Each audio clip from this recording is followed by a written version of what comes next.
Salut!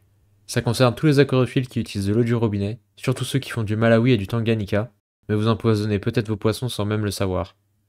En fait, en France, et de manière plus générale en Europe, les eaux du robinet ont tendance à contenir beaucoup de métaux lourds. Que ce soit à cause de l'agriculture à proximité, des canalisations assez anciennes, ou tout simplement de la source en elle-même.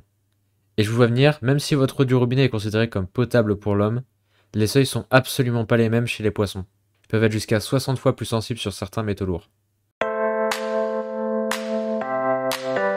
Les effets des métaux lourds sont assez variés, et on les attribue souvent à d'autres choses par méconnaissance. Pour les poissons, on a généralement une baisse de la fertilité, voire un stop de la reproduction, une fonte des œufs et une perte anormale sur les avelins.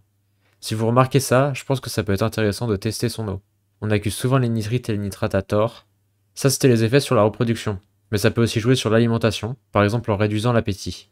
Ça, c'est les résultats d'une étude des effets sur le plomb sur l'alimentation des poissons. Avec seulement 0,5 mg par litre de plomb, leur distance de réaction était divisée par 2, les fois où ils ratent une proie sont 5 fois plus fréquentes, et au final ils mettent 5 fois plus de temps à manger qu'en temps normal. En fait, parce que tous les métaux lourds jouent sur les sens et la nage du poisson. Ils peuvent même perturber le cycle circadien. Évidemment, en grande quantité, c'est la mort. Pour les plantes, c'est un peu différent. Généralement, on a un brunissement ou une fonte de la plante. On peut aussi avoir une réduction de plus de 80% de sa croissance. Et comme avec les poissons, on a tendance à attribuer les effets des métaux lourds à d'autres choses. Par exemple, l'aluminium peut causer un brunissement qui ressemble énormément à une carence en azote ou en potassium. Certains métaux lourds peuvent même bloquer l'assimilation du fer par les plantes. Le moyen le plus simple pour identifier tout ça, c'est de tester son eau. Mais on a aussi des petites astuces. Par exemple, les métaux lourds touchent surtout les plantes à croissance lente, et beaucoup moins celles à pousse rapide. Donc si toutes vos anubias présentent un signe de carence, mais que votre Igaria pète le feu, c'est probablement un problème de métaux lourds plutôt qu'une carence. Maintenant qu'on a vu les effets, on peut voir à partir de quelle concentration en métaux lourds ils arrivent. Là, on a les normes pour les poissons qui sont comparées avec celles du robinet. Maintenant, ça c'était pour les seuils pour les poissons adultes. Pour d'autres stades de croissance, vous avez un tableau un peu plus précis et surtout par espèce. Car la toxicité des métaux lourds peut varier suivant le pH, le GH de l'eau, les tanins, la température et évidemment l'espèce et l'âge du poisson. De manière générale, les espèces d'eau douce, qui vivent dans une eau transparente, sont les plus résistantes, alors que les espèces d'eau dure ou les espèces de blackwater y sont beaucoup plus sensibles. Pour connaître la concentration en métaux lourds de votre eau du robinet, on a plusieurs méthodes. La première, c'est d'utiliser le site du gouvernement, Eurobnat. Vous avez le lien en description. Vous avez les paramètres principaux, mais au niveau des métaux lourds, il n'y a que le fer qui est indiqué, et encore, il ne l'est pas toujours. Et surtout, ça prend pas en compte le passage par les canalisations. Sinon, il existe des tests comme pour le GH et le pH, achetables sur internet ou en animalerie pour certains. Mais le plus fiable, c'est les tests ICP. C'est très utilisé en eau de mer, mais j'ai l'impression que c'est pas vraiment compatible avec l'eau douce, à voir. Mais il y a probablement des équivalents au même prix pour l'eau douce. A noter que je parle surtout de l'eau du robinet, mais les métaux lourds peuvent aussi arriver à cause d'engrais, de sols nutritifs ou de certains sols comme le Manado qui est assez connu pour larguer du fer. Pour les engrais, vérifiez bien qu'il y ait marqué que les métaux lourds sont chélatés. Ça diminue énormément leur toxicité, voire même quasiment l'annule. Si ce n'est pas le cas, je vous déconseille d'utiliser des engrais.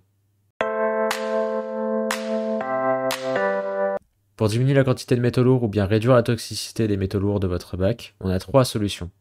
La première, c'est la plus bête et méchante. On va simplement changer l'eau utilisée. Soit on part sur une eau plus adaptée à disposition, soit on prend de l'eau osmosée qui sera reminéralisée suivant les besoins du vivant du bac. La seconde, c'est d'utiliser des plantes. C'est une très bonne méthode dans un bac avec peu, voire pas de changement d'eau, comme un bac low-tech par exemple.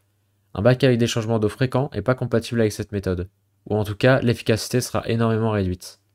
Donc le principe c'est de prendre une plante à pousse rapide qui absorbera rapidement les métaux lourds, par exemple de la lentille d'eau ou de l'élodée, puis les laisser pousser dans le bac. On retirera ensuite les parties les plus jeunes de la plante, qui sont celles qui auront absorbé le plus de métaux lourds. D'ailleurs la méthode des plantes ne marchera pas non plus dans le cadre d'un blackwater. Et on verra tout de suite pourquoi avec la troisième méthode, qui est d'utiliser des chélateurs. Alors un chélateur c'est quoi? C'est une molécule qui va grosso modo emprisonner des métaux lourds et les empêcher de pénétrer dans l'organisme. Par exemple dans les eaux dures, le calcium remplit ce rôle, mais bon dans cette vidéo on va pas en parler, car déjà c'est un chélateur assez médiocre, et en plus il va énormément changer les paramètres de notre eau et c'est pas forcément ce qu'on veut. Un autre chélateur bien plus intéressant par contre, c'est les tanins. Alors on les connaît surtout en blackwater, c'est eux qui donnent sa coloration à l'eau. Ils sont dégagés naturellement par les racines, les gousses ou encore les feuilles mortes. La majorité des poissons qu'on a en aquarium viennent d'eau noire ou ambrée qui sont bourrés de tanins, et surtout ce sont d'assez bons chélateurs. Alors, les tanins en réalité c'est une famille avec plusieurs centaines de molécules, donc l'efficacité varie, mais il faut environ 1 à 5 molécules de tanin pour neutraliser une molécule de métaux lourds, ce qui est très correct. Et de manière générale, les molécules organiques font d'assez bons chélateurs. Et on finit avec la boule de démolition des chélateurs, c'est l'EDTA. C'est un chélateur artificiel avec un ratio de 1 pour 1 excellent. C'est lui qu'on retrouve par exemple dans les conditionneurs d'eau. D'ailleurs, je vais peut-être faire une vidéo sur ce produit. Par contre, gros warning avec l'EDTA, c'est crucial de bien doser. Car contrairement au tanin, c'est un chélateur assez agressif. Une fois qu'il a chélaté tous les métaux lourds, il va s'attaquer au calcium, ce qui peut rapidement causer des carences, voire la mort pour le vivant. Le DTA est à proscrire en Blackwater et je vous le déconseille fortement dans un bac avec une eau très douce. Voilà, sur ce c'est la fin de la vidéo. C'était un sujet assez lourd, j'ai essayé de vulgariser au max. N'hésitez pas à vous abonner, liker et à plus.